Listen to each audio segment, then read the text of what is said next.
Hola mis queridos amigos, estamos listos para una nueva entrega, una nueva parte de nuestra serie Bajo Inspiración Divina. En este capítulo, después de haber probado a los profetas, estaremos indagando en el por qué el don de profecía es tan resistido, por qué hay tanta oposición, no solo actual, sino histórica, al verdadero profeta, a los profetas que viven en el cumplimiento de las condiciones establecidas por las Escrituras. Vamos a ver el por qué particularmente a Ellen White, a quien probamos como profeta, es hoy tan rechazada en diferentes círculos, incluyendo algunos círculos cercanos a la misma iglesia que ella ayudó a fundar. Pero esto, por supuesto, lo vamos a hacer después de tener una oración.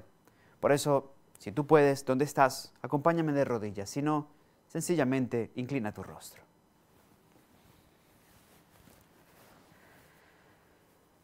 Padre bueno, quiero darte las gracias por la bendición de este momento.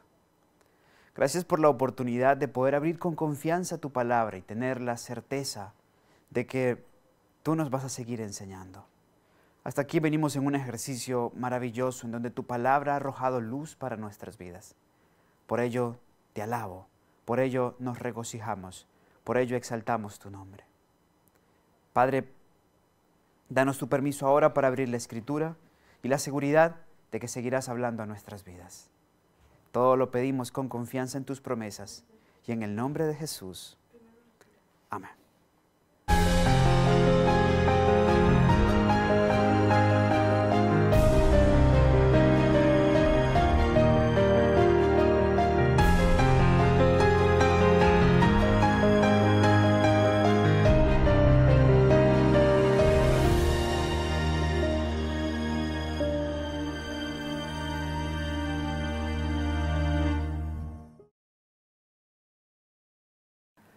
Bien, vamos a continuar entonces con lo que nos proponemos para este capítulo, el séptimo, de Bajo Inspiración Divina. Bueno, en nuestra última entrega terminamos de probar a los profetas. Hicimos un examen extenso, exhaustivo de Ellen White, tomando 12 diferentes elementos bíblicos, 12 pruebas bíblicas, y una por una ella la fue aprobando. Igual en las siguientes entregas, contando esta también, iremos anexando elementos que no harán más que confirmar efectivamente que ella es profeta, mensajera del Señor. Desafortunadamente para algunos círculos, cuando probamos a José Smith, no pasó la prueba. Hablaba cosas que no iban en armonía con los otros profetas. No estaba sujeto a la ley y al testimonio. Sus frutos no fueron exactamente los mejores en torno a diferentes aspectos de su vida. Y bueno, la verdad es que basta una sola para poder descartarle.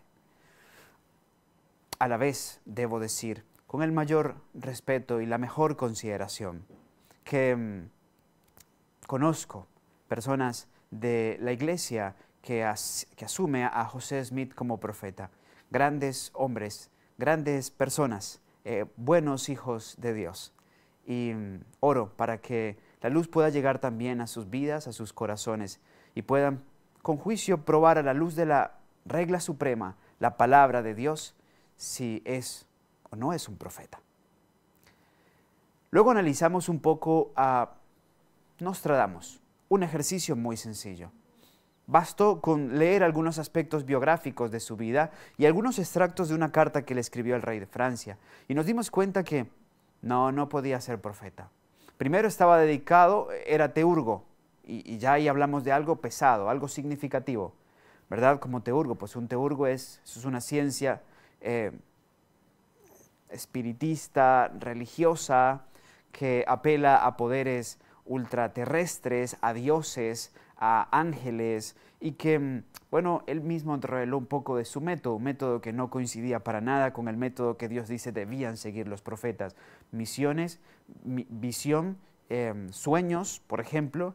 Él movía agua con un trípode de bronce y en el agua que tenía especias y aceite, entonces veía la revelación del futuro. Un ejercicio muy fácil para saber, no hay ni ley, ni testimonio, ahí no hay sujeción a profetas, ahí no hay sujeción a los métodos de revelación. Así que fue sencillo, bastante sencillo en realidad, darnos cuenta a la luz de la Escritura, ese no es profeta de Dios. Bien, pero a continuación me propongo estudiar junto a ustedes el tópico, el don rechazado. Y espero, mi amigo, que esto sea de la mayor bendición para ti. ¿Por qué entonces es, ante la claridad de la Escritura, que el don es rechazado?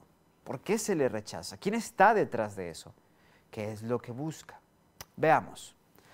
Mire, una de las grandes razones por las cuales tengo convicción en Ellen White como la mensajera de Dios, como voz autorizada para el pueblo de Dios en este tiempo final, es porque cumple todas las pruebas. Dentro de ellas destaca cómo se anticipa a los acontecimientos futuros, incluyendo en cómo Satanás iba a trabajar para socavar la fe del pueblo de Dios en sus escritos, y particularmente en lo que llamo las diferentes aptitudes en relación al espíritu de profecía. Para mí es increíble que con tantos años de anticipación haya descrito las diferentes aptitudes que tendrían distintos grupos de personas hacia lo que ella había recibido, hacia el don profético manifiesto en su persona. Esto que viene a continuación, que lo podrán ver en sus pantallas, lo encontramos en una declaración de Ellen White que se encuentra en Mensajes Selectos, tomo 1, en el capítulo 3, las páginas 46 y 47. Veamos qué aptitudes describió Ellen White habrían hacia sus escritos.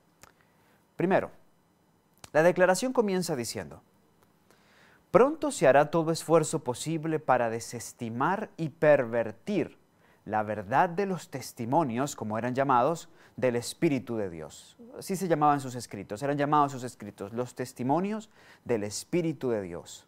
Bien, dice ella que se haría todo esfuerzo posible para desestimarlos y pervertir la verdad. Sin embargo, comienza a describirlos uno por uno. Primero, habrá quienes una vez estuvieron unidos con nosotros en la fe, que buscarán nuevas y extrañas doctrinas, algo extraordinario y sensacional que presentar a la gente. Introducirán todos los sofismas imaginables y los presentarán como provenientes de la señora White para que engañen a las almas. Miren la primera actitud aquí descrita. Personas partícipes de la fe, de la misma fe, es decir, adventistas del séptimo día, creyentes en la venida de nuestro Señor Jesucristo, en el retorno del Rey, y también en su santa ley, especialmente en el cuarto mandamiento de la ley de Dios. Sin embargo, muchos de estos se apartarán de las claras doctrinas bíblicas, porque algo en lo que es enfática la inspiración y también es enfática el pueblo adventista es las 6 doctrinas, las 28 creencias de la iglesia adventista del séptimo día son extraídas de la Biblia. De la Biblia. De estos 40 autores y 66 libros.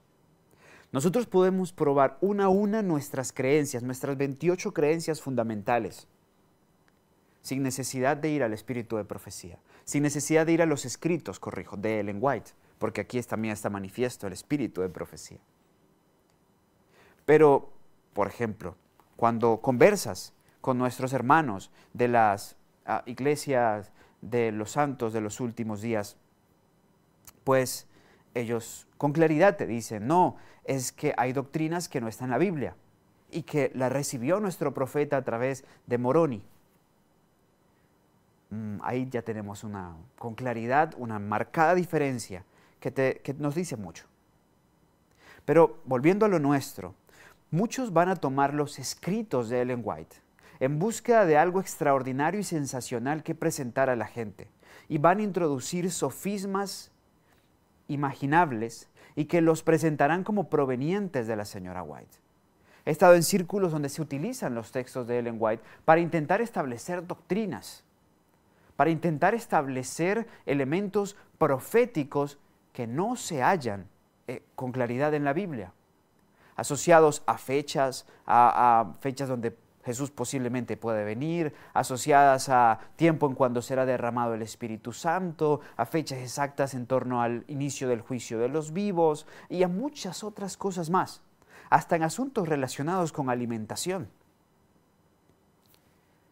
Y son cosas que se extraen como si la buscaran, quisiéramos encontrarla tácito, lo que está tácito dicho en los escritos de Ellen White. Pero se ignora lo que con claridad ella escribe acerca de esos mismos puntos. Estaba descrito, hoy puedo decirles, es una realidad en muchos aspectos.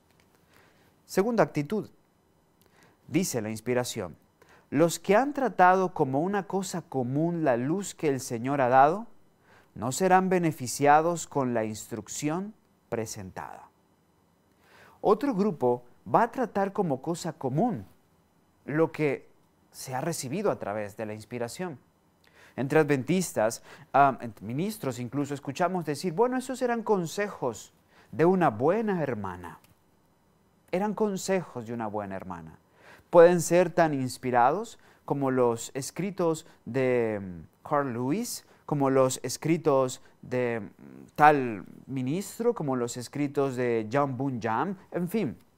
Pero la verdad es que hay una notable diferencia. Yo puedo escribir de forma inspiradora, ¿sí?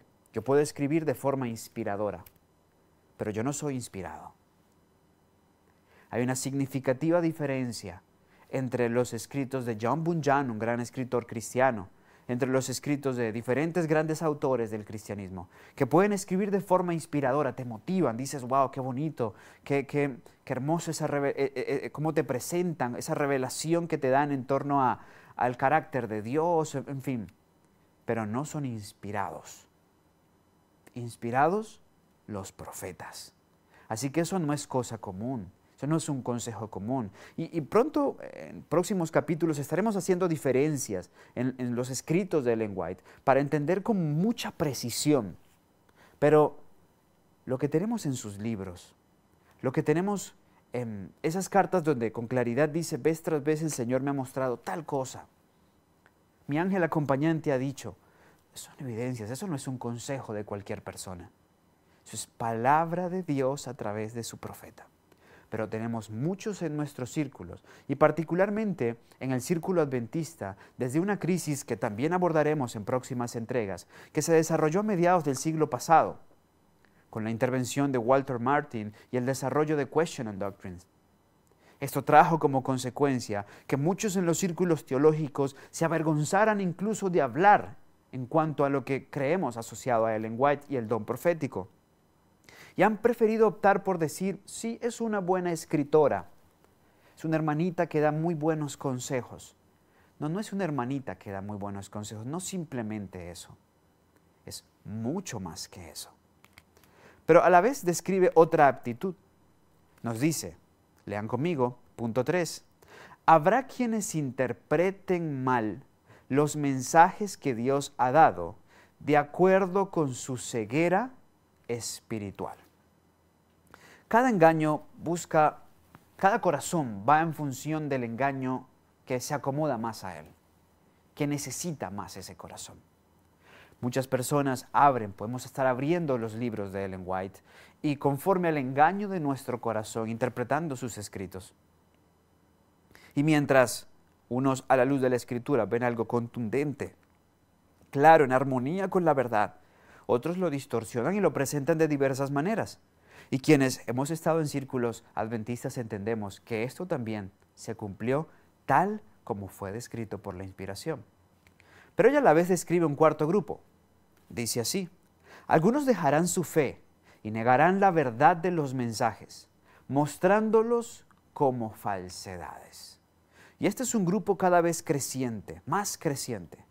Muchos que han creído en la manifestación del don de profecía, en Ellen White, dejarán su fe en la verdad de estos mensajes y los estarán mostrando como falsedades. Y ustedes pueden entrar al internet y encontrarán cosas diversas, variadas en torno a Ellen Gold White. Dentro de ellos, muchos de los que alguna vez fueron parte de las filas de los que creímos en la revelación del don profético en su persona, volvió a atinarlos, y casi con 100 años de anticipación. Quinto, algunos los exhibirán para ridiculizarlos, trabajando contra la luz que Dios ha estado dando durante años, y algunos débiles en la fe serán así descarriados. Es cierto. Les mostraba en entregas pasadas cómo incluso queman sus libros. Los ridiculizan, hablan mal de ella y de todos aquellos que creen en ella. Le llaman de diversas formas la Virgen María de los Adventistas, la Jezabel moderna, le llaman de diferentes formas. Ridiculizan sus escritos, cuando de manera muy significativa, en medios seculares, sus escritos son resaltados. Y las personas se sorprenden y dicen, ¿cómo esta mujer pudo haberse anticipado a la ciencia 100 años, 120 años, 150 años? ¿Cómo esta mujer pudo en 1890 hablar de este principio de salud que la ciencia apenas lo indagó 80 años después, en la década del 70? He leído escritos maravillosos en torno a cómo todos los principios de salud presentados por ella con tanta anticipación, la ciencia los ha confirmado uno por uno en el tiempo. Por otro lado, es notorio para mí ver también cómo, les decía, Harvard destaca Desire of Ages, el deseado de todas las gentes, como el tercer mejor libro escrito de todos los tiempos en lengua inglesa. Como en la biblioteca de la Casa Blanca de los Estados Unidos se encuentra el deseado de todas las gentes como el libro biográfico más exacto, el mejor en torno a la vida de Jesús. Hasta en los medios seculares se le destaca. Algunos pierden su tiempo ridiculizándole. He tenido la oportunidad de conversar con médicos no adventistas, con psicólogos no adventistas y me dicen, por favor, ¿cómo es posible que esta mujer haya escrito estos principios que se encuentran en Mente, Carácter y Personalidad, tomo 1 y tomo 2? No puede ser, no era psicóloga, no fue a la escuela de Freud, en fin. Por otro lado, nos hemos deleitado en libros que sin duda son un gran bálsamo y han constituido un bálsamo para el corazón de evangélicos, católicos y todos aquellos que los leyeron sin prejuicios, con el deseo simplemente de ser enriquecidos, siguiendo el consejo de Pablo: estudiadlo todo, retened lo bueno, desechad lo malo. Y muchos de ellos terminan diciendo, no, es que aquí no tengo nada que desechar, es palabra de Dios a mi vida. Sin embargo, muchos lo ridiculizan. No se preocupen, están cumpliendo lo que ella ya dijo. Ella dijo que lo iban a hacer. Así que no están haciendo más que con su actitud confirmar que es profeta. Sexto grupo. Pero otros serán grandemente ayudados por los mensajes. Aunque no les sean dirigidos personalmente, serán corregidos y eludirán los males especificados. El Espíritu del Señor estará en la instrucción y se eliminarán las dudas que existen en muchas mentes. Los testimonios mismos serán la clave que explicarán los mensajes dados, que reprochan el mal, a fin de saber lo que deben hacer para ser salvos. Amanecerá luz sobre el entendimiento y el Espíritu hará impresión sobre las mentes. A medida que la verdad bíblica sea clara y sencillamente presentada en los mensajes que desde 1846 Dios ha estado enviando a su pueblo, estos mensajes han de recibirse en los corazones y se efectuarán transformaciones. Este sexto grupo, bendito grupo. Yo quiero ser parte de este grupo. Y puedo decir que en muchos aspectos soy parte de ese grupo. No se imaginan la bonita impresión, la bonita sensación cuando lees los escritos de Ellen White y te llega esa promesa oportuna. Te llega esa palabra de advertencia a tiempo. Y debo decir que hay muchos males que pudiera haber evitado en mi vida si hubiese considerado con exactitud cada consejo que se dio a través de la inspiración, en el campo educativo, en el campo de las relaciones interpersonales, en el campo de la mayordomía, en el campo de la teología, en fin, en cada área donde he tomado la palabra de el Señor, los testimonios para mi vida como provenientes del Señor, he sido ricamente bendecido. Ellen White tenía una práctica con sus nietos. Bueno, tenía muchas prácticas, todo lo hacía con mucha intencionalidad. Pero particularmente le gustaba los días sábados ella trabajaba para convertir el sábado en un día verdaderamente de familia. Así que el sábado en la tarde no era el día para hacer obra misionera, era el día para estar más con su familia. Y a veces llevaba a sus nietos, los hijos de su hijo William, que vivía muy cerca de ella, particularmente en esa última etapa de su vida en Ellis Haven, y se los llevaba y hacían un picnic junto con su nuera, a veces con su hijo William. Si estaba Epson también lo acompañaba, en fin. Y por las tardes, pues comían, caminaban, se dispersaban, pero tomaban también tiempo para leer algunos mensajes de misioneros que estaban en diferentes partes. También tomaba tiempo para que leyeran un poco algunos de sus escritos, de esos libros que estaban por salir, de esos manuscritos que estaban saliendo. Y ella testifica que era lo mejor que hacía, poner a sus nietos a leer sus escritos. Porque la palabra de Dios se defiende sola. Los escritos de Dios se defienden a sí mismos, dan testimonio a sí mismos de que provienen de Dios. Y cualquiera que lee estos escritos con un corazón sencillo, con el deseo de ser bendecido por Dios, saldrá siempre con la seguridad: Dios me ha hablado a través de su palabra. He leído cualquier cantidad de veces diferentes escritos de Ellen White. El Camino a Cristo, por ejemplo, quizás unas 10 o 12 veces. El deseado de todas las gentes, Ministerio de la Curación, por citar algunos, El conflicto de los siglos. Y pasa algo que solo me pasa con la Escritura, con la Biblia. Porque no sé cuántas veces he leído, por ejemplo, el Evangelio de Juan. Y lo vuelvo a leer y digo: wow, yo no había visto esto. Y puede que lo haya leído 15 veces, 20 veces antes. Lo mismo me pasa con el Camino a Cristo, por ejemplo. ¿Y de dónde estaba mi mente las otras 11 veces que lo leí? Porque yo no vi esto. Eso solo pasa con la palabra inspirada. Es un tesoro inagotable. Ojalá tú también seas parte de este sexto grupo. Los que son grandemente ayudados por los testimonios. Bien, pero entonces nos preguntamos, ¿por qué? ¿Por qué es rechazado el don de profecía? Recuerden que esas 6 aptitudes, como les dije y lo pueden ver en sus pantallas, fueron extraídas de Mensajes Selectos, tomo 1, capítulo 3, página 46 y 47. Bien, nos preguntamos entonces, ¿por qué rechazan el don profético? ¿Por qué? Si la Biblia es clara, las pruebas están allí, las evidencias en sus escritos que nos estimulan, que nos ayudan, que nos fortalecen, ¿por qué entonces es rechazado el don? Bueno, lo siguiente que debo decirte es que esto no es nada nuevo. No, para nada. Es una excepción encontrar un profeta en la Escritura que haya sido aceptado por todo el pueblo de Dios. Son excepciones y difíciles de encontrar. Les doy ejemplos. Segunda de Crónicas 36, 15 al 16 nos dice: Y Jehová, el Dios de sus padres, envió constantemente palabra a ellos por medio de sus mensajeros, porque él tenía misericordia de su pueblo y de su habitación. Mas ellos hacían escarnio de los mensajeros de Dios y menospreciaban sus palabras, burlándose de sus profetas, hasta que subió la ira de Jehová contra su pueblo y no hubo ya remedio.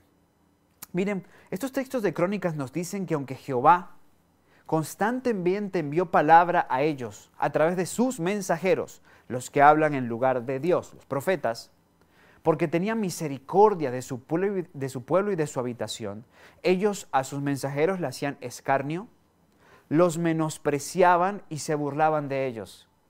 ¿Nos extrañamos porque esto pasa en algunos círculos con Ellen White? No. ¿Qué es lo que fue? Dijo Salomón, Eclesiastés 1:9. ¿Qué es lo que fue? Lo mismo que será. ¿Qué es lo que ha sido hecho? Lo mismo que se hará. No hay nada nuevo debajo del sol. Puedes criticar a Israel y decir, miren cómo rechazaban a los profetas. ¿Puedes tú estar haciendo lo mismo? Jesús dijo lo siguiente. Mateo 23, versículos 31 al 38. En su llanto, en su dolor por Jerusalén, dijo lo siguiente. Así que dais testimonio contra vosotros mismos de que sois hijos de aquellos que mataron a los profetas. Vosotros también llenad la medida de vuestros padres. Serpiente, generación de víboras, ¿cómo escaparéis de la condenación del infierno? Por tanto, he aquí yo os envío profetas y sabios y escribas, y de ellos a unos mataréis y crucificaréis, y a otros azotaréis en vuestras sinagogas, y perseguiréis de ciudad en ciudad, para que venga sobre vosotros toda la sangre justa que se ha derramado sobre la tierra, desde la sangre de Abel el justo, hasta la sangre de Zacarías, hijo de Berequías, a quien matasteis entre el templo y el altar. De cierto os digo que todo esto vendrá sobre esta generación. Jerusalén, Jerusalén, que matas a los profetas y apedreas a los que te son enviados. ¿Cuántas veces te quise juntar a tus hijos, como la gallina junta sus polluelos debajo de las alas y no quisisteis? He aquí vuestra casa os es dejada desierta, porque os digo que desde ahora no me veréis, hasta que digáis, bendito el que viene en el nombre del Señor. Tanto en los escritos de Crónicas como en las palabras de Jesús en el Nuevo Testamento vemos una constante. En el pueblo de Dios, el rechazo a los profetas. Eso no debe extrañarnos. Pero vamos al meollo. ¿Por qué rechazan al profeta? ¿Por qué lo rechazan? Síganme en la lámina que tienen allí delante de ustedes. En la Biblia, ¿saben? Las partes del cuerpo son usadas como símbolos. De hecho, bíblicamente Jesús se toma a sí mismo y hace una analogía de la cabeza y su relación con el cuerpo para ilustrar su relación con la iglesia. Eso se encuentra en Efesios capítulo 5, versículo 23. Pero no son los únicos símbolos que encontramos en la Biblia. Y aquí, siguiendo esos textos que tenemos allí, vamos a utilizar nuestra Biblia, ustedes en casa, yo desde acá. Vean, por ejemplo, lo que dice Efesios 5, 23. Porque el marido es la cabeza de la esposa, así como Cristo es la cabeza de la iglesia, y Él es el Salvador del cuerpo. Pablo utiliza esta analogía perfecta, preciosa. Bien, hay otros símbolos basados en el cuerpo humano que tenemos en la Biblia. Por ejemplo, miren el de los pies. Isaías capítulo 52, versículo 7. Isaías 52, 7. Veamos lo que nos dice el profeta evangélico. Cuán hermosos son los pies, cuán hermosos son sobre los montes los pies del que trae alegres nuevas, del que publica la paz, del que trae buenas nuevas del bien, del que publica salvación, del que dice a Sión, tu Dios reina. Aquí asocia los pies al que hace el trabajo evangelístico, al que lleva un mensaje de salvación, al que hace publicaciones, al que publica la buena nueva de esperanza, el que le comunica al mundo que nuestro Dios vive y reina. Veamos en cuanto a las manos. Salmo 128, versículo 2. Salmo 128, versículo 2. Cuando comieres el trabajo de tus manos, bienaventurado serás y te irá bien. Las manos en diferentes partes representan poder, representan trabajo, la obra. El Señor te sustenta con la diestra de su justicia, dice. Y la diestra y la siniestra tienen su particular aplicación. La mano representa el trabajo, lo que se hace, lo que es con esfuerzo, o lo forzado. No vamos a entrar en el elemento de Apocalipsis 13, pero entender eso nos permite comprender por qué la marca de la bestia se coloca en la frente, pero también en la mano. Veamos el vientre. Daniel capítulo 2, versículo 32. Daniel, en el capítulo 2, versículo 32. A través de Daniel, el Señor le da una aplicación muy particular al vientre. Nos dice la palabra de Dios. La cabeza de esta imagen era de oro puro, su pecho y sus brazos de plata, su vientre y sus muslos de bronce. Estamos en el marco de la imagen del sueño que tuvo Nabucodonosor en Daniel capítulo 2. El vientre representaba a Grecia, ¿sí? Roma, Babilonia, corrijo, en la cabeza, Medo-Persa en el pecho, los pechos, cavidad torácica, región torácica, pero el vientre, la región abdominopélvica, estaba ubicado allí Grecia. ¿Qué representa el vientre? Multiplicación, reproducción. Porque a pesar de que Babilonia tiene la cabeza de oro y los medos persas pechos de plata, Sin embargo, fueron los griegos los que dejaron un legado mucho más grande. ¿Por qué? Porque los demás imperios replicaron su modelo educativo en entretenimiento y demás. Eso representa el vientre. Por eso el Señor también dice de una manera muy particular, bendeciré el fruto de tu vientre. Los lomos en el capítulo 40 de Job, en el versículo 7, también tienen su aplicación. Job, capítulo 40, versículo 7, nos dice, «Cíñete ahora como varón tus lomos. Yo te preguntaré y tú me lo declararás». Los lomos siempre señal de esfuerzo, de alguien con un porte varonil, de alguien esforzado, con determinación. En este caso el Señor le dice, cíñete ahora tus lomos, es decir, prepárate para que podamos hablar, para que podamos dialogar, para que me puedas responder. Pero ¿a qué voy con todo esto? Bueno, al hecho de que también para el ojo hay algo particular. Hay un símbolo especial en relación con los ojos. Y vamos a revisar estos testigos que consiguen también ustedes allí en sus pantallas. Primera de Samuel, capítulo 9, versículo 9. Nos dice Primera de Samuel 9:9 lo siguiente. Antiguamente en Israel cualquiera que iba a consultar a Dios decía así, venid y vamos hasta el vidente, porque el que hoy se le llama profeta antiguamente era llamado el vidente. El vidente era alguien entonces que veía, vidente, por eso se le decía así, veía visión. También eran llamados los de los ojos abiertos. Los de los ojos abiertos, porque recordarán, lo vimos en la segunda entrega de nuestra serie, se quedaban con los ojos abiertos cuando entraban en visión, eran parte de las señales físicas. Isaías capítulo 29, versículo 10, nos dice algo más en cuanto a los ojos. Isaías 29:10 nos dice algo importante. Porque Jehová derramó sobre vosotros espíritu de sueño y cerró vuestros ojos, pues veló sobre vuestros profetas, pues puso velo sobre vuestros profetas principales, los videntes.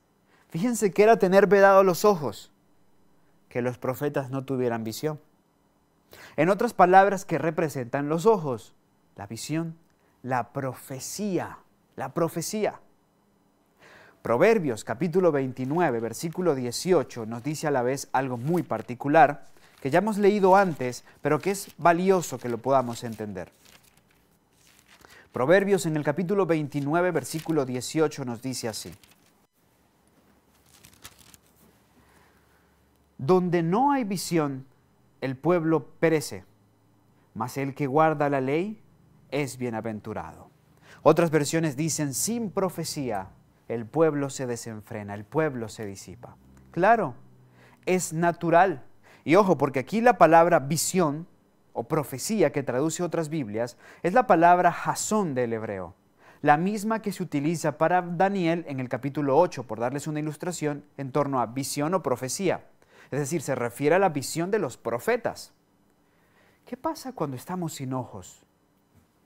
Si no tenemos visión, vamos a tientas. Todo es oscuro. Y necesitamos algún tipo de orientación porque somos propensos entonces a caernos, a no poder ir por el camino correcto. Y es más fácil que cualquiera se pare delante de nosotros y nos diga, tranquilos, este es el camino, vámonos por aquí, no se preocupe. Y puede que estés yendo a un precipicio. Pero cuando hay visión, tú sabes y dices, no es el camino, eso es un precipicio. Yo voy por aquí, este es el camino. Para el enemigo es importantísimo dejar a la iglesia sin visión. Por eso siempre atacaba la manifestación del don profético, porque entiende, sin profecía se desenfrenan, son míos, no me alcanzan a ver detrás de mi disfraz. ¿Saben qué es curioso? Pero no es casual. En Apocalipsis capítulo 3, a la iglesia del tiempo del fin, la iglesia laodicense, se le dice algo.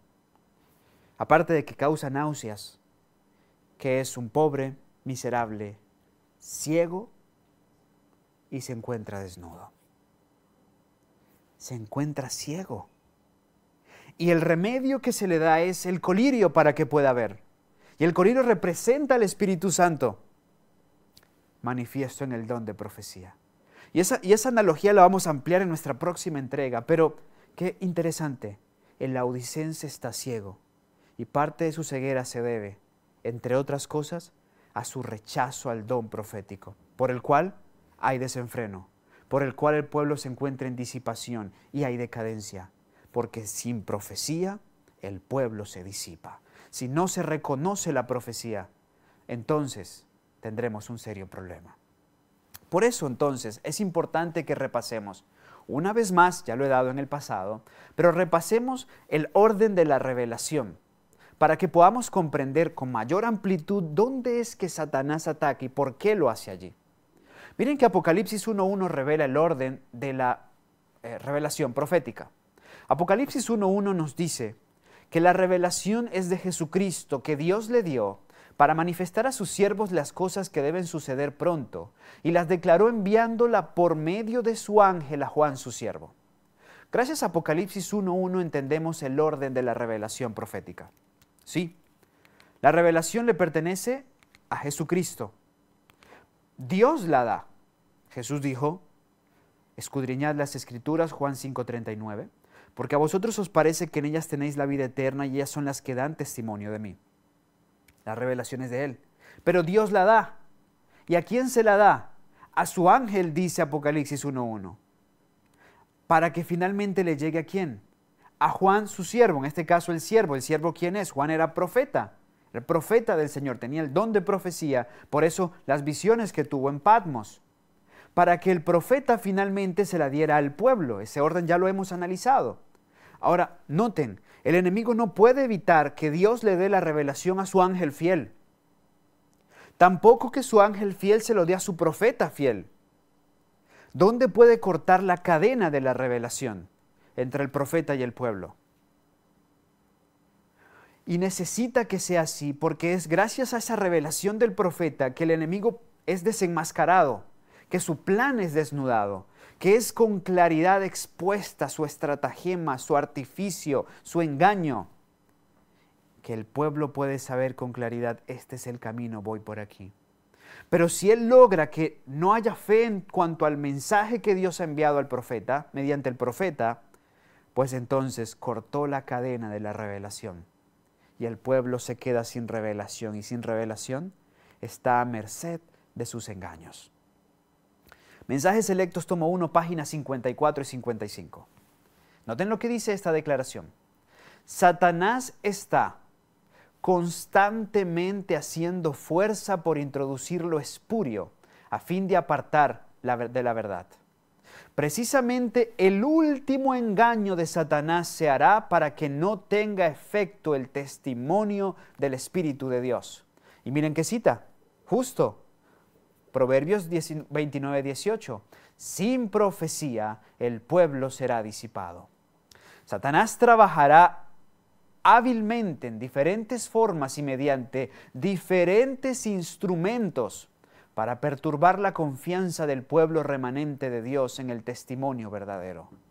Se encenderá un odio satánico contra los testimonios. La obra de Satanás será perturbar la fe de las iglesias en ellos por esta razón. Satanás no puede disponer de una senda tan clara para introducir sus engaños y atar a las almas con sus errores si se obedecen las amonestaciones y reproches del Espíritu de Dios. Más claro no puede ser, mis queridos hermanos. Y se los demostré bíblicamente y ahora ella lo confirma. Y lo dijo hace más de 100 años con claridad. Odio satánico. Y hoy vemos el odio satánico, ya entendemos el porqué.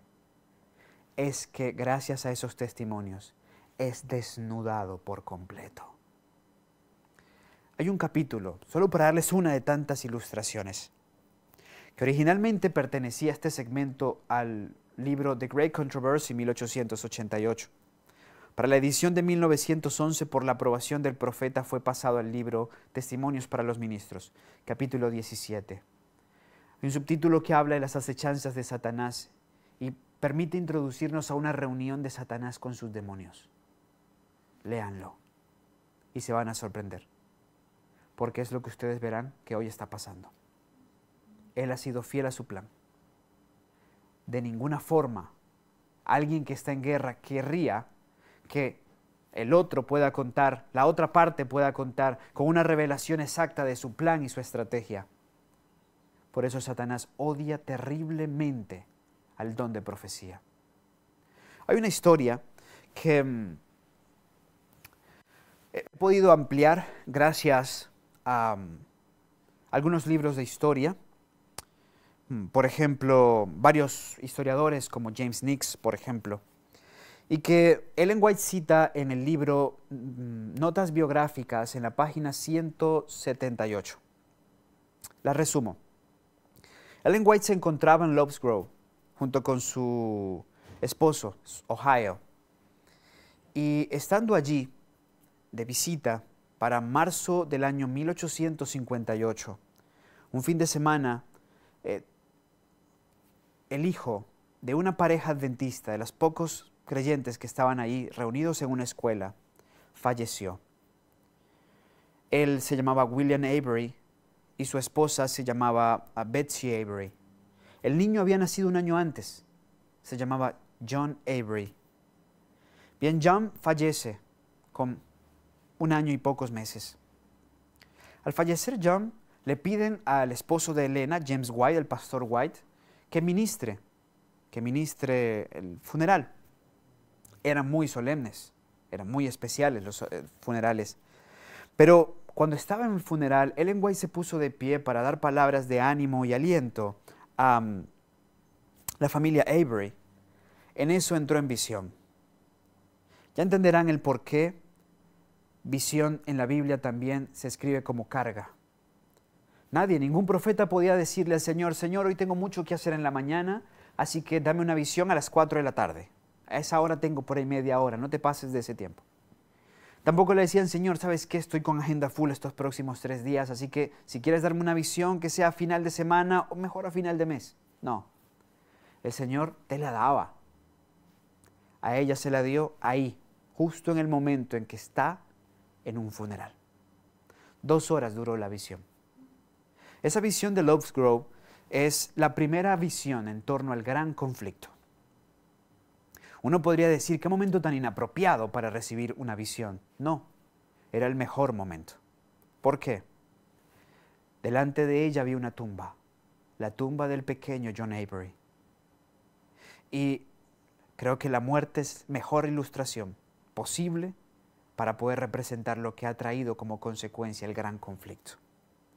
Así que ella se le mostró con detalles la obra de Satanás desde el cielo, su obra ruin, destructiva.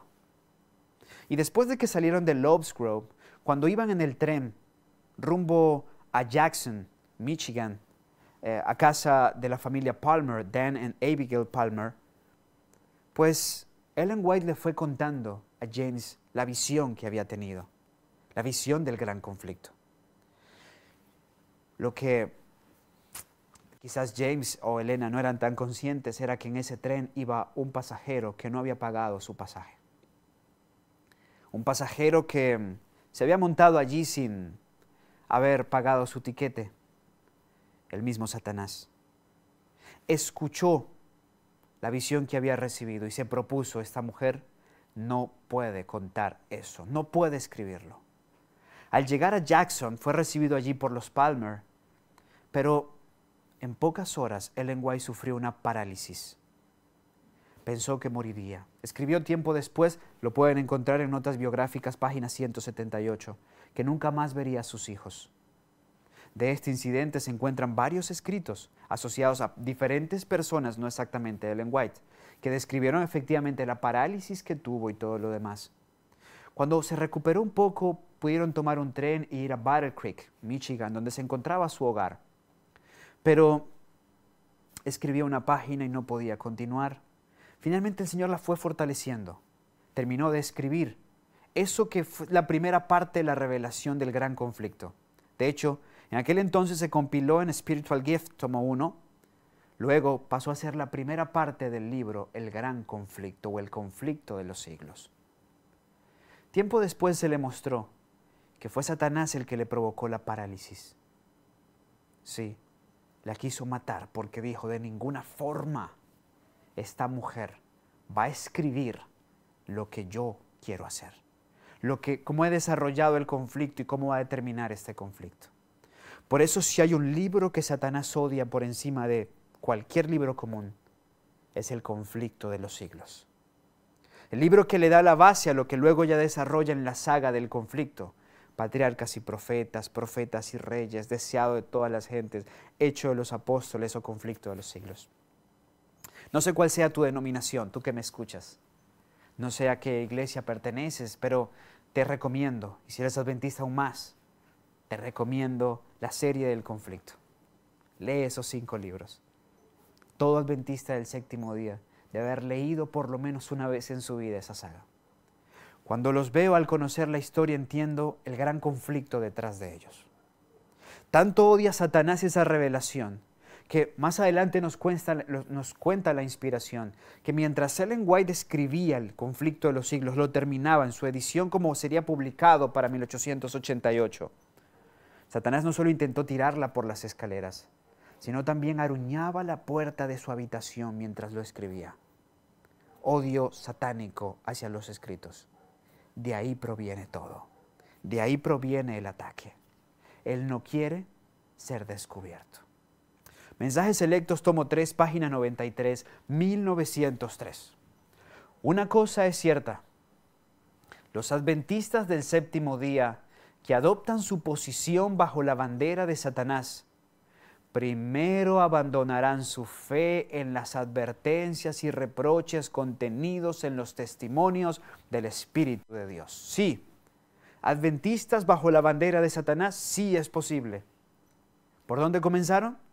Abandonando su fe en las advertencias y reproches contenidos en los testimonios del Espíritu de Dios. ¿Ya entiendes entonces por qué hay un trabajo esforzado para que tú dejes de creer en Ellen White? Hace 120 años fue predicho.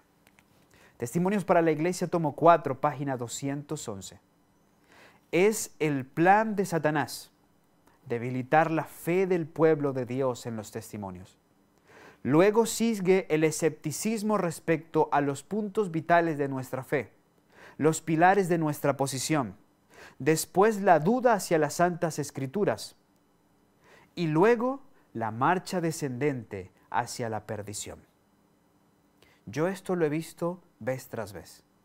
Comienzan negando el espíritu de profecía, luego entran en oposición a Pablo, finalmente terminan en oposición a grandes segmentos del Nuevo Testamento y como una pandemia, y muchos finalmente en el judaísmo. En el judaísmo, solo con fe en el Antiguo Testamento. Muchos otros terminan simplemente desvinculados en torno a cualquier cosa asociada a la inspiración. Voy terminando esta entrega, pero es importante señalar esto. Cuando rechazamos al profeta, en realidad, ¿a quién estamos rechazando? Testimonios tomo 5,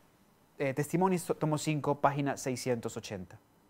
Si Dios me ha encomendado un mensaje que dar a su pueblo, aquellos que impidan mi labor y aminoren la fe del pueblo en su verdad, no están luchando contra el instrumento, sino contra Dios. No es al instrumento a que menospreciáis e insultáis, sino a Dios, quien os ha hablado en estas amonestaciones y reproches. Escasamente hay un insulto mayor a Dios que el de rechazar y despreciar los instrumentos que Él ha señalado para guiarlos. Escasamente, nos dice, hay un insulto mayor a Dios. Mensajes Selectos, tomo 1, página 45, párrafo 1. Vi el estado de algunos que se adherían a la verdad presente, pero no hacían caso de las visiones. La forma en que el Señor había escogido para enseñar, en algunos casos, a los que erraban en la verdad bíblica. Vi que los que atacaban las visiones no atacaban al gusano, al débil instrumento, mediante el cual hablaba Dios, sino al Espíritu Santo. Vi que era una cosa pequeña hablar contra el instrumento, pero que era peligroso menospreciar las palabras de Dios. Vi que si ellos estaban en error y Dios quería mostrarles sus errores por medio de visiones y ellos desdeñaban las enseñanzas de Dios por medio por medio de visiones, quedarían abandonados para que siguieran sus propios caminos y corrieran en la senda del error y pensaran que estaban en lo correcto hasta que se dieran cuenta demasiado tarde. Entonces, en el tiempo de angustia los oí clamar a Dios en agonía. ¿Por qué no nos mostraste nuestro error para que pudiéramos haber hecho lo correcto y hubiéramos estado listos para este tiempo? Entonces un ángel los señaló y dijo: mi Padre enseñó, pero no quisisteis ser enseñados. Habló mediante visiones, pero desdeñasteis su voz, y Él os abandonó a vuestros propios caminos para que estuvierais satisfechos con vuestras propias obras. ¿Rechazaron a Dios? ¿Pueden quejarse de Dios? Pero eso no es nuevo. La Biblia nos los confirma. Primera de Samuel capítulo 8, versículos 7 y 8. Y dijo Jehová a Samuel: oye la voz del pueblo en todo lo que te digan, porque no te han desechado a ti, sino a mí me han desechado, para que no reines sobre ellos, conforme a todas las obras que han hecho desde el día que los saqué de Egipto hasta hoy, dejándome a mí y sirviendo a dioses ajenos. Así hacen también contigo. No hay mucho que decir allí, es muy claro. Samuel se sentía mal, decía: me han rechazado a mí. Y Dios le dijo: no, me rechazaron fue a mí, Samuel. Esta es la última declaración de esta entrega. Joya de los Testimonios, tomo 2, página 290 y 291. No solo los que rechazan los testimonios o albergan dudas con respecto a ellos están en terreno peligroso. Despreciar la luz es rechazarla. Recuerden los ministros y los hermanos que la verdad del Evangelio endurece cuando no salva. El rechazar la luz deja a los hombres cautivos, atados por cadenas de tinieblas e incredulidad. El alma que se niega día tras día a escuchar las invitaciones de misericordia se queda pronto en tal condición que se niega a escuchar si no la conmueve una emoción. Como colaboradores de Dios necesitamos más piedad ferviente y menos exaltación propia. Cuanto más se exalte el yo, tanto más se reducirá la fe en los testimonios del Espíritu de Dios. Los que confían plenamente en sí mismos verán menos y menos de Dios en los testimonios de su Espíritu. Clara declaración. Oh, mis queridos hermanos, hay un peligro, un gran peligro. El enemigo está detrás de esto. Desea que quedemos sin ojos, sin visión. Así Él puede guiarnos a donde Él desee. Y luego no podremos quejarnos a Dios y decir: es que Señor, ¿por qué no me advertiste? No, sí te llegó palabra a tiempo. La incredulidad, el escepticismo, el orgullo porque ella habla acerca de cosas que no me gustan, que atentan contra el ídolo de mi vientre o el de mi corazón o el de mi mente o el de mis ojos.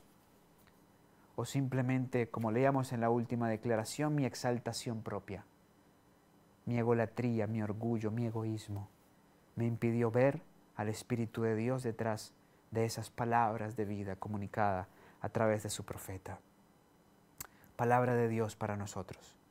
Si queremos estar salvos, debemos creer a sus profetas.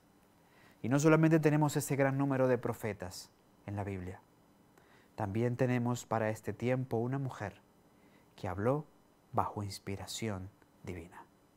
Seguiremos entendiendo más acerca de esto en nuestra próxima entrega. En nuestra próxima entrega la evaluaremos a la luz de Juan el Bautista.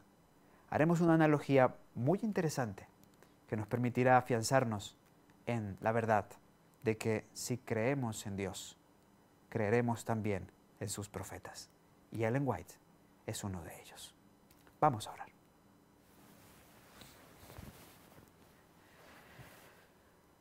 Padre misericordioso, líbranos de tanto engaño. Líbranos de un enemigo que desea que estemos en ceguera, que caminemos en ceguera.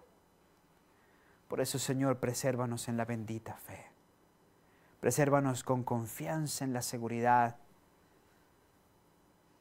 de que si creemos en ti y recibimos la palabra de tus profetas, podremos caminar por un camino seguro.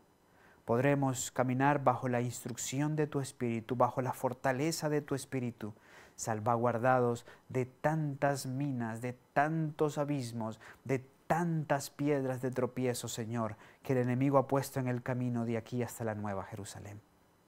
Guárdanos en tu amor.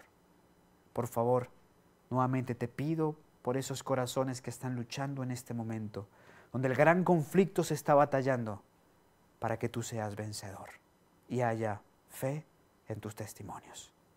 En el nombre de Cristo nuestro Salvador.